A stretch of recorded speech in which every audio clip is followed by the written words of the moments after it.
Hey everybody, I want to take a few minutes today and talk about chart notations in Dentrix and how to create and use them. It's a skill that dental assistants do not need to use very often, but when times are very, very key and essential. So we're going to be looking at Dentrix and how to do that.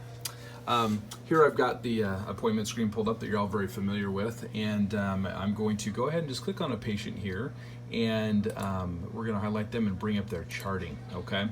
So this is going to load up, and when it comes time to make a chart notation, this is when you actually draw on the chart. You'll see at times like letters or numbers or checks or things like that, and they're all notes for the doctors to be able to determine something needs to be looked at down the road and be a quick reference. So when you need to do a chart notation, for example, let's say that this patient has a fused tooth. We're going to say the tooth number 25 and 26 are fused, these two teeth. You're going to come up to this icon right here. It looks like almost like a little computer or TV with a little pen on it. When you click on that, it's going to open this up and it says Edit Notations, View, and Always View. When we want to create one or edit one, we're going to click on Edit Notations. When that clicks, it brings up this little notation box. There is the pen, the highlighter, and the eraser, and the selection tool which we're going to reuse. So in this case, we're going to be doing a fused tooth, so we're going to click on pen, and it's going to make this drop-down list. All right. Typically, we use the red pen, and you're going to click on the fine point. Then, once you've got that clicked on, you can come over to this patient's chart. You'll take this little cursor that we have here. We will circle those two teeth. You can see the red line that it makes, like this, and then we'll take this F for fused, just like that. All right. So there's our fused tooth. We've got the notation. Now, when you want to leave this on the patient's chart, you're going to come back up over here to your notations. You've got to move this out of the way. Click on this again. You're going to unclick the edit notation, and that little box will go away. You'll see that the fused tooth is still there.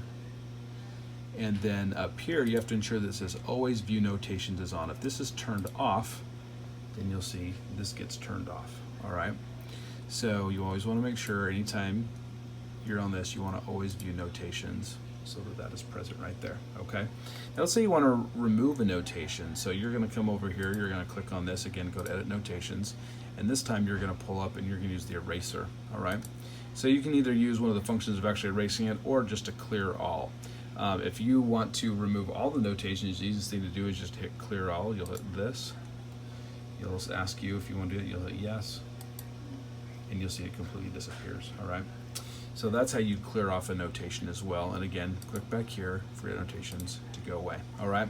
So there's multiple functions here. One of the things we use often is the blue check mark. If there's something that the doctor really needs to show to a future doctor, we come down here, we're going to check on the pen settings, and we're going to change the thickness here. Usually we'll use the thick one, and this is going to be we'll pick us a blue color here. Got to get down to the blues. Right here. Hit OK. And what will happen is that the doctor will come along here. They'll come and choose the pen, the thick point, and then they'll come along and they'll make this little check mark like this. That notifies the doctor they need to go back and look in the chart history because there's something for that patient for us to address. All right. So that's how we do those chart notations. Here we're going to go back and erase, clear all, hit OK. That erases that blue one, and we're back up here again. Turn that off, and we're back to our normal charting setting. All right. So there's various things we're going to chart: fused teeth, extra teeth, missing teeth. Sometimes there's other notes you'll see writing. If there's a mesiodens, there's all kinds of things we'll do. And so I encourage everyone to practice that, get on and, learn how to write and draw with that tool, how to clear it off, erase it, and play around with it a little bit and get some practice with that. So I hope that was helpful today in knowing how to do chart notations, and appreciate y'all. Look forward to hear how things go, and let me know if you have any questions. Thanks.